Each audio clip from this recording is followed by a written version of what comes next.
నిరంతర మైండ్ఫుల్నెస్ గురించి ఇది ఒక చిన్న విశ్లేషణ.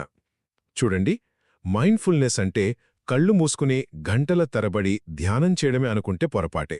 నిజానికి మీ రోజువారీ పనుల్లోనే ప్రతి క్షణంలో ఏకాగ్రతను ఎలా సాధించవచ్చో ఈ సోర్సెస్ మనకు చెబుతున్నాయి.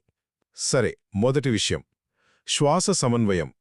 ఇది వినడానికి చాలా సింపుల్గా అనిపించొచ్చు, కానీ చాలా పవర్ఫుల్ టెక్నిక్. మీరు చేసే ప్రతి పనిని, అది టైపింగ్ అయినా నడక అయినా సరే, మీ శ్వాసతో కనెక్ట్ చేయండి. ఇలా చేయడం వల్ల మీ పనుల్లో ఆ హడావుడిపోయి ఒక రిథమొస్తుంది, మీ ఫోకస్ మొత్తం ప్రెజెంట్ మూమెంట్పై ఉంటుంది. ఇక రెండోది, మైండ్ఫుల్నెస్ అనేది ఒక రకమైన మానసిక సంసిద్ధత.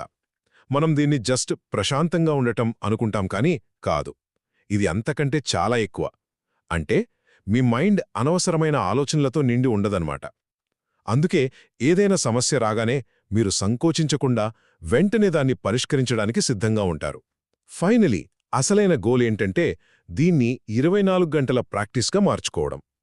ధ్యానాన్ని ఏదో ఉదయం పూట చేసే పనిలా కాకుండా మీ లైఫ్ స్టైల్లో ఒక భాగంగా చేసుకోవాలి. పరిష్కారం లేని సమస్యలు వచ్చినప్పుడు కూడా టెన్షన్ పడకుండా దాన్ని యాక్సెప్ట్ చేసి ముందుకు వెళ్లడానికి ఇది మనకు హెల్ప్ చేస్తుంది. అంతిమంగా, మైండ్ఫుల్నెస్ అనేది కేవలం ప్రశాంతత కోసం కాదు, అది మీ సహజ జ్ఞానాన్ని, రోజువారీ సమస్యల్ని పరిష్కరించే ఒక శక్తివంతమైన సాధనంగా మార్చుతుంది.